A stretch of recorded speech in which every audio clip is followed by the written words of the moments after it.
Next example, structure of NiCN4 minus minus tetracyano nickelate second. यामध्ये CMI कोण आहे? Nickel आहे. निकेलचं इलेक्ट्रॉनिक कॉन्फिगरेशन लिहिलं 3D8 4s2. Nickel again occurs as Ni++. हा nickel या कॉम्प्लेक्समध्ये कोणते ऑक्सिडेशन स्टेट ॲक्वायर करतो? +2 ऑक्सिडेशन स्टेट. +2 ऑक्सिडेशन स्टेट लिहिताना तो कोणते इलेक्ट्रॉन लूज करेल? तर 4s electron, outer most orbital 4s electron lose करेल. 4p ऑर्बिटल ऑलरेडी एम्प्टी आहे आणि 3d ऑर्बिटल कंटेन 8 इलेक्ट्रॉन्स. यामध्ये बॉक्स डायग्राम काढली d ऑर्बिटलची. s orbital remains empty, p orbital remains empty. d orbital content 2 unpaired electrons. After approaching CN- ligand,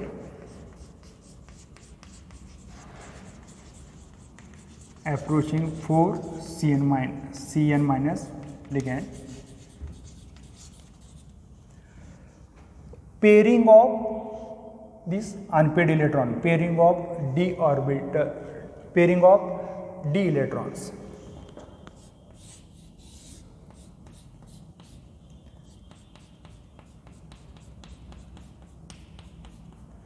हे पहिले 3 pair आहे असेच आणि हा इलेक्ट्रॉन यामध्ये पेअरिंग होईल.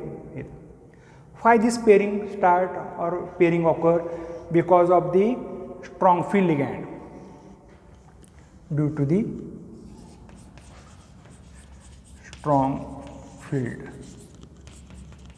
ligand. CN- हा ligand कसा आहे? strong field ligand आहे. The 4s and 4p orbital remains as it is. यामध्ये काय बदल झालेला आहे? In this complex also coordination number of nickel is 4. coordination number निकेलचा किती आहे? 4 आहे. तो 4च आहे. 4 CN- ligand या निकेलला अटॅच झालेले आहेत. CN- is a monodentate ligand म्हणून निकेलचा कोऑर्डिनेशन नंबर किती आहे? 4. जेवढा कोऑर्डिनेशन नंबर असेल तेवढेच अनपेड तेवढेच आपल्याला एम्प्टी ऑर्बिटल पाहिजेत. डीचा 1. आता जे सुरुवातीला आहे एम्प्टी ऑर्बिटल ह्यामध्ये सोडायचं नाही कुठं. म्हणजे आपल्याला यसचा होता, पीचे आहेत, पण आता डीचा रिकामा झालेला आहे. तर डीचा सुद्धा तो त्यामध्ये आपल्याला सुरुवातीला घ्यायचा. इलेक्ट्रॉन जिथे संपलेले आहेत तिथून पुढचे ऑर्बिटल आपण घ्यायचे. डीचा ऑर्बिटल हा रिकामा कसा झाला? Due to the strong field ligand. Strong CN- ligand paired up this unpaired electron. Then how many empty orbitals? 5 orbital. आपल्याला रिक्वायर्ड किती आहेत? 4 आहेत. तर डीचा 1, एसचा 1 आणि पीचे 2.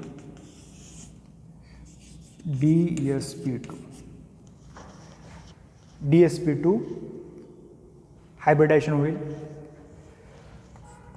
दिस cross represent the electrons of the 4 CN-.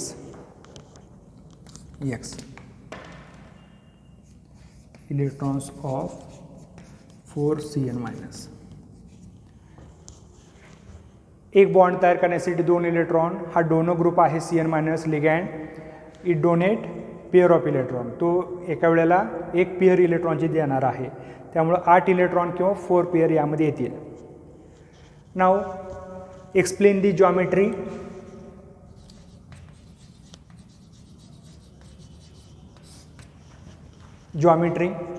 Geometry of NiCl4-.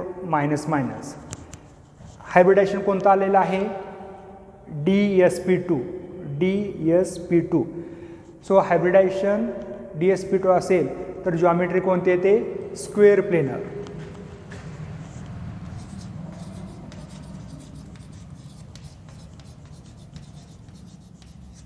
Square planar. Nickel सेंटरला,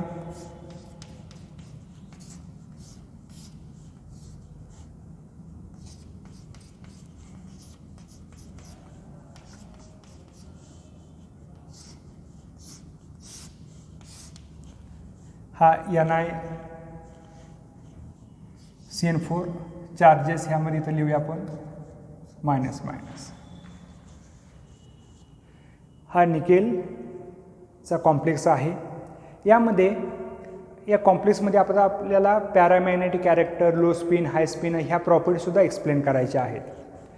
यामध्ये स्ट्रॉंग फील्ड लिगँड असल्यामुळं अनपेड इलेक्ट्रॉनचं काय झालं, पेरिंग झालं. पेरिंग झाल्यामुळं त्या कॉम्प्लेक्सला आपण म्हणायचं स्पिन पेअर्ड कॉम्प्लेक्स.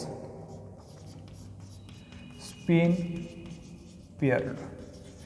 यामध्ये स्पिन फ्री नाही, तो स्पिन काय झाला, पेरिंग झालेला आहे. मग स्पिन काय होईल, स्पिनची व्हॅल्यू कमी होईल, low spin complex. Low spin. याच्याकडे अनपेड इलेक्ट्रॉन नाही, मग मॅग्नेटिक कॅरेक्टर काय दाखवणार, तर डायमॅग्नेटिक प्रॉपर्टी किंवा डायमॅग्नेटिक नेचर.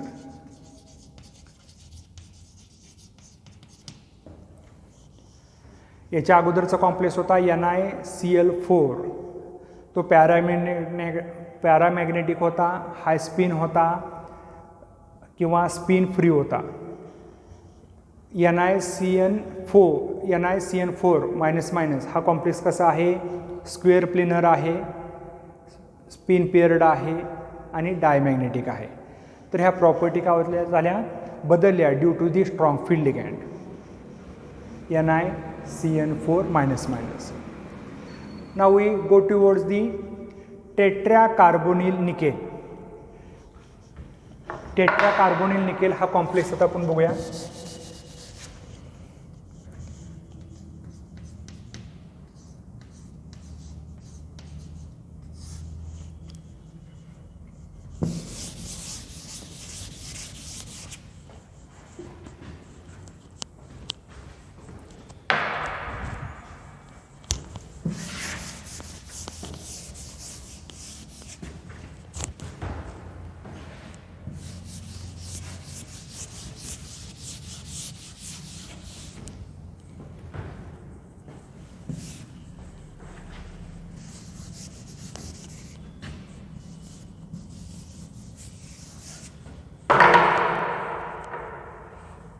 टेट्राकार्बोनिल निकेल हा कॉम्प्लेक्स आहे. हा कॉम्प्लेक्स हा न्यूट्रल कॉम्प्लेक्स आहे. तर यामध्ये जो कार्बोनिल ग्रुप आहे, हा कार्बोनिल ग्रुप हा न्यूट्रल ग्रुप आहे, but it is a strong field ligand. हा कसला आहे, कार्बोनिल ग्रुप न्यूट्रल जरी असला तरी स्ट्रॉंग लिगँड आहे आणि हा कॉम्प्लेक्स पूर्ण न्यूट्रल आहे. म्हणजे या कॉम्प्लेक्सवर चार्ज किती असेल, 0. निकेलची किंवा ग्राउंड स्टेट इलेक्ट्रॉनिक कॉन्फिगरेशन कसं असेल, argon core completed 3d8 4s2. Excited state म्हणजे या कॉम्प्लेक्समध्ये निकेल जो आहे, निकेल याचं इलेक्ट्रॉनिक कॉन्फिगरेशन, या निकेलवर ऑक्सिडेशन नंबर याचा 0च असणार आहे, कारण हा न्यूट्रल कॉम्प्लेक्स आहे. कोबाल्टवर कोणताही चार्ज नाही, कार्बोनिल ग्रुपवर कोणताही चार्ज नाही. बघा माझंही थोडंसं जम्बलिंग झालं. यामध्ये हा कार्बोनिल ग्रुप आहे. ऑक्सिजन जर लहान काढला तर तो कोबाल्ट होतो. कार्बोनिल ग्रुप जो आहे तो हा न्यूट्रल असल्यामुळे निकेलवर सुद्धा कोणताही चार्ज नाही, त्यामुळे त्याचं इलेक्ट्रॉनिक कॉन्फिगरेशन येईल 3d8 4s2 4p0. मग आहे असंच राहील. आता नेक्स्ट स्टेप आहे अप्रोचिंग CO लिगँड्स.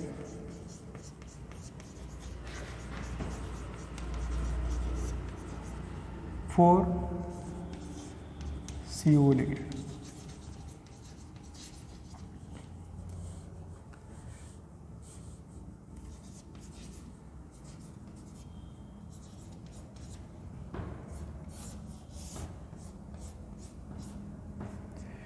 डी मध्ये एकूण 8 इलेक्ट्रॉन आहेत, एस मध्ये 2, पी मध्ये 0.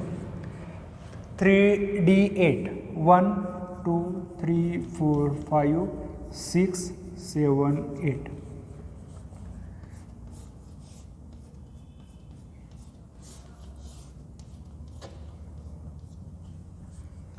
Three D orbital contain 8 electrons. 4s orbital contain 2 electrons.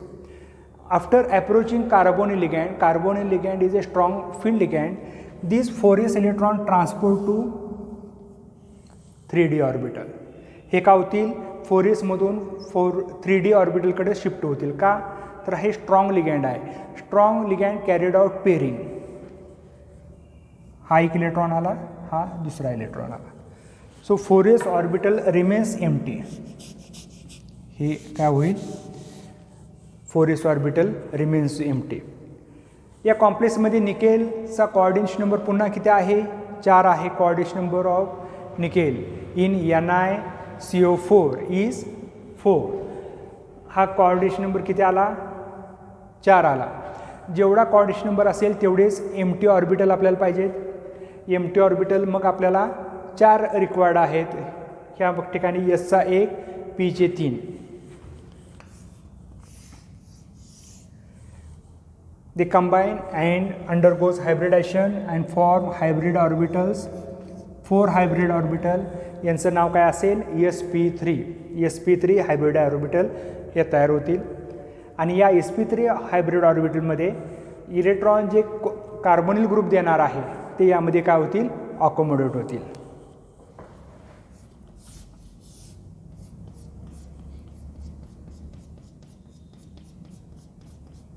These are the electron donated by the 4 carbonyl group. हायब्रिडेशन sp3 असेल तर जॉमेट्री कोणती येणार आहे, टेट्राहेड्रल.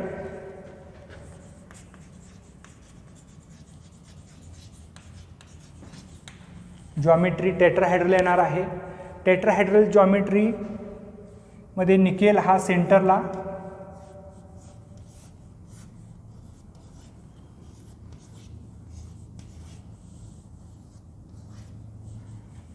NiCO4 हे कॉम्प्लेक्सचं स्ट्रक्चर आहे.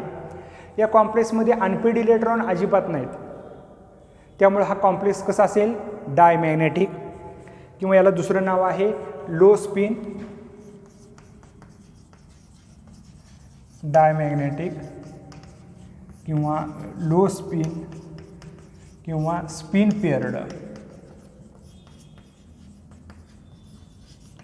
Spin paired. तर अशा प्रकारे आपल्याला व्हॅलन्स बॉन्ड थिअरीचा उपयोग करून कॉम्प्लेक्सचे स्ट्रक्चर्स एक्सप्लेन करता येतात. पहिल्यांदा सेंट्रल मेटल ॲटम लिहायचा, त्याचं इलेक्ट्रॉनिक कॉन्फिगरेशन लिहायचं. त्या कॉम्प्लेक्समध्ये तो कोणत्या ऑक्सिडेशन स्टेट आहे त्याचं इलेक्ट्रॉनिक कॉन्फिगरेशन लिहायचं.